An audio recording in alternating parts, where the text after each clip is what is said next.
Hello friends, कैसे हैं आप सब लोग? ठीक है। In the series of the classes as I have told you in the previous class कि if you are not aware of the syllabus, अगर आप अपने सिलेबस से नहीं जानते हैं आप अपना सिलेबस, तो मैंने कहा था कि I will explain you, I will articulate you the syllabus. So here is the syllabus of first CDS. ठीक है, as all of you know CDS combined defence services. ठीक है, combined defence services, all of you will be knowing कि this exam is conducted by UPSC. ठीक है, UPSC इसका exam कराती है. In CDS all of you will be knowing कि IMA, Indian military academy, officers training academy, air force academy, naval academy, इनके लिए आप प्रेफरेंस देते हैं. ठीक है, तो for those guys except those are just for sitting for the OTA, officers training academy, उनको 3 पेपर देना रहता है. Mathematics, second general ability test, third English. ठीक है, for those who are appearing in OTA, for those who are applying for OTA, officers training academy, OTA, for those, उनके लिए केवल general ability test and the English. ठीक है, for the OTA students, for the OTA applicants, they will not have to give the exam of mathematics. Mathematics में उनको उनका paper mathematics का नहीं देना होता है, उनको केवल general test and general ability test and English का पेपर देना होता है. ठीक है, as I am concern with the English portion, so I am explaining you the syllabus of English. Okay guys, so let's move our syllabus. So in the CDS आपको questions मिलते हैं, you will be facing spotting error questions. Spotting error questions, तो spotting error questions में आपको doubt होगा कि spotting error कौन कौन से हो सकते हैं. So don't worry, I am here for clearing your doubt. ठीक है, तो स्पॉटिंग एरर में कौन कौन से सेंटेंस के स्पॉटिंग एरर्स हो सकते हैं. स्पॉटिंग एरर में आपके हो सकते हैं नाउन के, नाउन, प्रोनाउन. ठीक है, और किसके हो सकते हैं, एडजेक्टिव. ठीक है, आर्टिकल्स, और किसके स्पॉटिंग एरर हो सकते हैं, subject verb agreement, subject verb agreement. ठीक है, तो स्पॉटिंग एरर के अप्रॉक्स 20 क्वेश्चंस आते हैं. ठीक है, तो इसमें नाउन हो सकता है, प्रोनाउन हो सकता है, एडजेक्टिव हो सकता है, आर्टिकल हो सकता है. ठीक है, इसमें और भी हो सकते हैं, टेंसेस के भी एरर आ सकते हैं. ठीक है, इनमें आपको voice means active voice, passive voice के एरर्स आ सकते हैं. इसमें और कौन से एरर आ सकते हैं, डायरेक्ट इनडायरेक्ट. ठीक है, नरेशन, डायरेक्ट इनडायरेक्ट. ठीक है, इसमें डायरेक्ट इनडायरेक्ट के भी एरर आ सकते हैं. तो इनमें ये सारे एरर्स आते हैं. एरर्स में प्रीपोजिशन का एरर भी हो सकता है, in errors you can find the errors of preposition also. ठीक है, preposition very important chapter and I am going to teach you, I will clear all the doubts related to preposition. ठीक है, तो इसमें इन सब चीज़ों के स्पॉटिंग एरर्स हो सकते हैं. ठीक है गाइस, और नेक्स्ट हमारा क्या होता है, sentence arrangement. You will be given सब sentences and you will be asked, आपसे कहा जाएगा कि आप इन सेंटेंसेस को सीक्वेंस में अरेंज करिए. ठीक है, ये कैसे इंप्रूव होगा, ये इंप्रूव होगा, आपका वोकैब स्ट्रांग होगा, आपका कंप्रहेंशन स्ट्रांग होगा, आपका रीडिंग स्किल स्ट्रांग होगा. तो इसके लिए आपको क्या करना है, इसके लिए कोई ट्रिक्स नहीं है. ठीक है, there is no tricks. Maybe some other classes, some other educators may be telling you कि नहीं I am having a trick, but I will straight way I will be saying कि I don't have any trick. ठीक है, इसका trick only and only कि you should have some reading skills. ठीक है, मैं एक ट्रिक आपको बता भी सकता हूँ, I can tell you trick, but that trick will be applied in every situation. It is not necessary. ठीक है, it is not necessary कि वो ट्रिक्स जो है अप्लाई होंगे ही होंगे. तो बेटर एक ट्रिक अपनाना है, you have to improve your reading skills. ठीक है, आप न्यूज़पेपर्स पढ़िए, मैंने इंग्लिश आर्टिकल्स आर गिवन, उनको पढ़िए, then you will be realising कि yes you are developing your reading skills. ठीक है, when you will be developing your reading skills, you don't need to worry कि हाँ हमें इसके लिए ट्रिक चाहिए, ये हमारे सिलेबस में है. नथिंग. जस्ट आप अपना रीडिंग स्किल डेवलप कर लेते हैं तो it is very easy for you guys, ठीक है। Sentence arrangement questions. Next, synonyms and antonyms. You will be very well aware. I have started already. I have already started the class of synonyms and antonyms. You have to go through all the classes, ठीक है, and revise it, ठीक है। इसको भी रटना नहीं है, already I have told you, ठीक है। डोंट नीड टू एनी कि आपको पैनिक होने की जरूरत नहीं है कि क्लास ऐसे आ रहा है मुझे याद नहीं हो रहा है, ठीक है।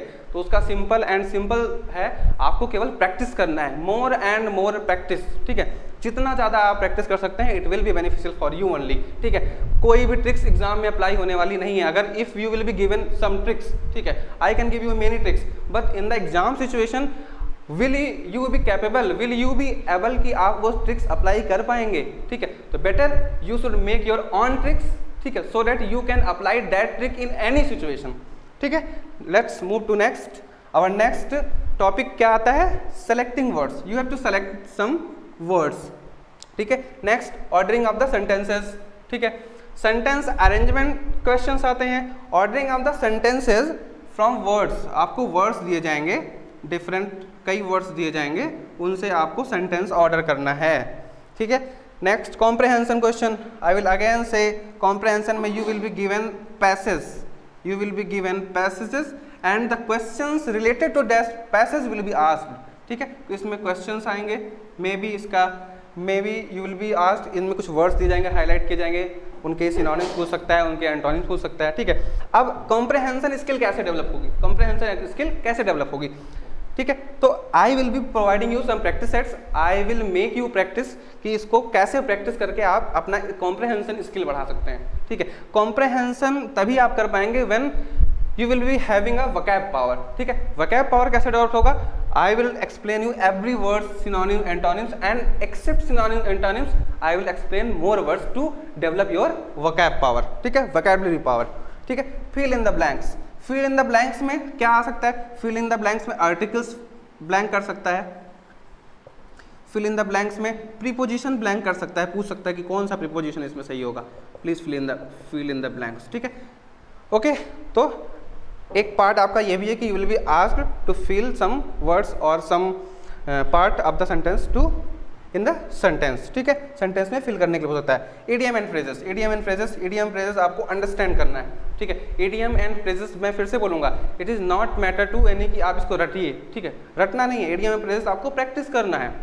प्रैक्टिस करने का सेंस है कि if you will be giving some idioms तो उसको थोड़ा सा अंडरस्टैंड करिए, थोड़ा सा उसको एक्सप्लेन करिए, ठीक है। Then you will be understanding कि हाँ इसका ईडीएम एंड फ्रेजेस ये होगा, ठीक है। तो ये हमारा सिलेबस है, इसी के अकॉर्डिंग हम पढ़ेंगे and I will make sure कि मैं each and every topic I will be covering in the class, ठीक है। इन एनडीए आपको इसमें 50 मार्क्स हैं। एनडीए में इंग्लिश का अलग से पेपर नहीं होता है, जो जनरल स्टडी का पेपर है, जनरल एबिलिटी टेस्ट का, उसी में आपका 50 क्वेश्चंस जो है वो इंग्लिश के रहते हैं, ठीक है। उनमें भी पैसेजेस रहते हैं, आपका वोकैब पावर रहता है, जितना आप वोकैब डेवलप कर पाएँ, ठीक है। आई विल बी कवरिंग, ठीक है। तो 50 क्वेश्चंस रहेंगे, ये रहेंगे 4 मार्क्स ईच क्वेश्चन, 200 मार्क्स, ठीक है। 200 मार्क्स क्वेश्चन रहेंगे एनडीए में भी, ठीक है। नॉर्मली उनमें भी आपको स्पॉटिंग एरर मिल सकता है, कॉम्प्रहेंशन मिल सकता है, ठीक है। तो overall in NDA you will be asked your general understanding of English, general understanding of English, how you understand English, ठीक है, how you understand a comprehension, how you understand a passage, ठीक है। These are all about the syllabus, ठीक है। Okay, let us see what will be asked, what is being asked in air force X and Y exam. Let's move to next slide.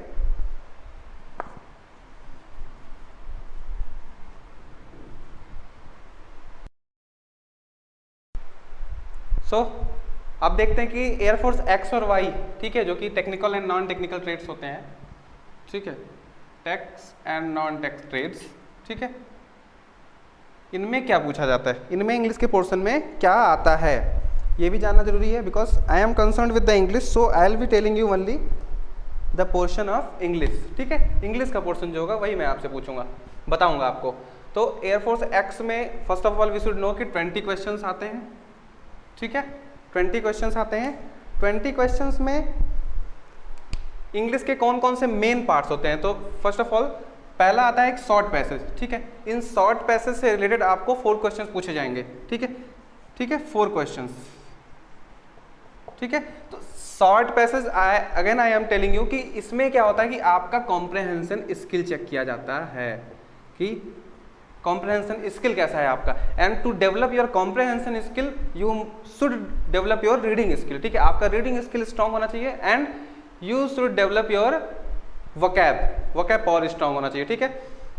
I will make everything clear, ठीक है, I will make everything arranged and suitable for you guys, ठीक है। And next part क्या है, next part में grammar 1 का एक part होता है, ग्रामर 2 का एक पार्ट होता है। तो अब ग्रामर 1 में क्या आता है, ठीक है, ग्रामर 1 में आता है subject and verb concord, means हम बोल सकते हैं कि इसमें सब्जेक्ट वर्ब अरेंजमेंट आता है। मीन्स कि मे भी आपको दिया जाए कि इस सब्जेक्ट के अकॉर्डिंग इसमें कौन सा वर्ब लगेगा, and according to this verb subject plural होना चाहिए, सिंगुलर होना चाहिए, ऑल दीज थिंग्स, ठीक है।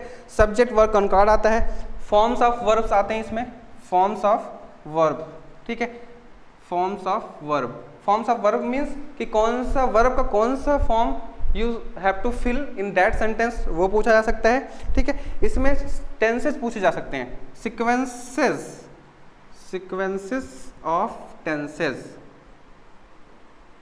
ठीक है, ये पूछा जा सकता है। सीक्वेंसेस ऑफ टेंसेस जो है आपको इसमें पूछा जाएगा, इसके साथ इसके यूज़ क्या है, यूज़ ऑफ टेंसेस, ठीक है।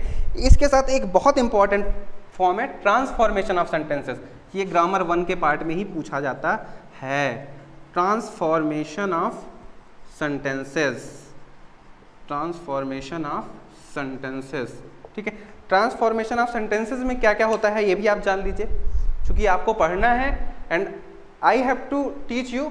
तो you first of all you must be very well aware of your syllabus, ठीक है। एटलीस्ट यू शुड नो कि आपका गोल क्या है, आपका सिलेबस क्या है। Without knowing goal, without knowing your syllabus, how can we proceed, ठीक है।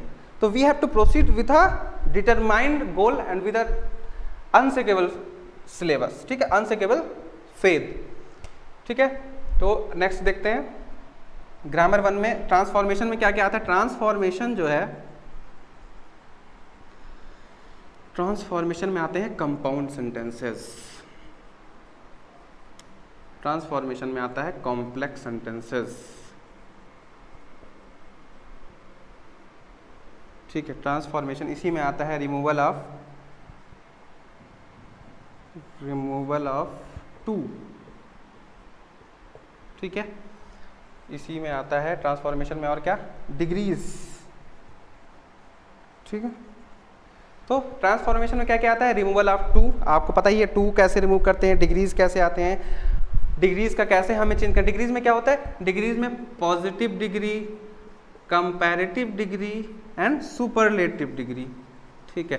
May be you will be given कि पॉजिटिव डिग्री का सेंटेंस दिया जाए और बोला जाए कि आपको कन्वर्ट करना है सुपरलेटिव डिग्री में, ठीक है, ये आता है, ओके। और नेक्स्ट क्या आता है हमारा ग्रामर 2। तो ग्रामर 2 में जो है आपके आते हैं फॉर्मेशन ऑफ वर्ड्स, ठीक है। नाउन से कैसे, जैसे वर्ब एडजेक्टिव बनाने हैं तो नाउन से कैसे हम वर्ब एडजेक्टिव बना सकते हैं, ठीक है। वर्ब से हम कैसे एडजेक्टिव बनाते हैं, ठीक है। फॉर्मेशन ऑफ वर्ब आते हैं, ठीक है। फॉर्मेशन ऑफ वर्ब्स जैसे noun from the verbs and adjectives, adjective from the nouns, ठीक है। ऑल दीज थिंग्स जो है आपके एग्जाम में आते हैं ग्रामर 2 के पार्ट में। और क्या क्या आते हैं देख लीजिए ग्रामर 2 के पार्ट में, और क्या क्या आते हैं। Let me erase it first,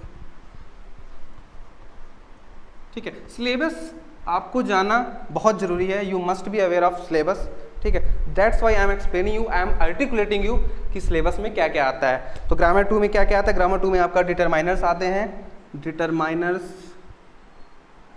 don't worry I will clear each and everything, ठीक है। डिटरमाइनर्स आते हैं, नाउन्स एंड प्रोनाउंस आते हैं, नाउन्स एंड प्रोनाउंस, एडजेक्टिव्स आते हैं,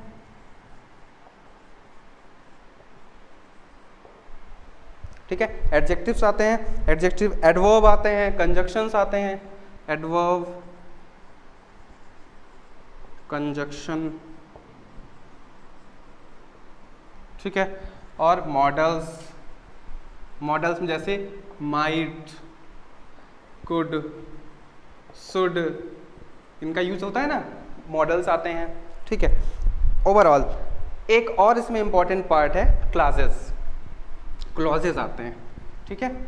ग्रामर 2 में ही आते हैं क्लॉजेज। क्लॉजेज में क्लॉजेज आते हैं, क्लॉजेज में आते हैं noun clause, adjective clause and adverb clause. Don't need to worry, I will make everything clear, ठीक है। बस मैं here I am making you aware कि सिलेबस क्या क्या है, एटलीस्ट आपको पूरा अंडरस्टैंडिंग आना चाहिए सिलेबस का, that's why I am explaining here, ठीक है। वकैब, ठीक है, वकैब भी वेरी इंपॉर्टेंट पार्ट है। वकैब में क्या क्या आ सकते हैं, वकैब में spelling errors, antonyms and synonyms which I have already started, and और क्या क्या आते हैं आपके वकैब में, वकैब में आपके आते हैं idiom and phrases, idiom and this is the part of vocab, idiom and phrases, ठीक है। और vocab में क्या क्या आते हैं, वन वर्ड सब्सटीट्यूशन, सब practice I will make you practice, सारा मैं यहीं प्रैक्टिस कराऊंगा, आपको यहीं पे बार बार जाना है और आपको रिवीजन करना है, ठीक है, so that you can remember everything, you can learn everything, ठीक है। ये चीज़ें होंगी vocab में, ठीक है। और नेक्स्ट है आपका नरेशन, ठीक है। नरेशन में direct indirect I will teach you, voices में एक्टिव एंड पैसिव, एक एक क्वेश्चन इसमें से आते हैं, बहुत इंपॉर्टेंट है। जम्बल्ड वर्ड्स आते हैं, ठीक है, उसका भी मैं आपको प्रैक्टिस कराऊंगा। तो this is all about the syllabus of air force X and Y, कैसे इस ट्रेड्स में ऐसे क्वेश्चंस आते हैं, ठीक है। तो शॉर्ट पैसेजेस आपको पता हो गया, तो 20 questions you will be given, I will make you clear कि एटलीस्ट आई विल नॉट से 20, at least you should be capable, you must B able कि 18 क्वेश्चन आप सही करके आए, ठीक है, ठीक है। तो नाउ ऑल सिलेबस क्लियर, ठीक है, दिस इज द सिलेबस। अब आप इसको समझिए, इसी के अकॉर्डिंग हम अपना क्लास चलाएंगे और इसी के अकॉर्डिंग आपको एक कॉन्सेप्ट डेवलप करना है, आपको एक अंडरस्टैंडिंग डेवलप करनी है कि आप पढ़ सकें, ठीक है। So guys, thank you very much.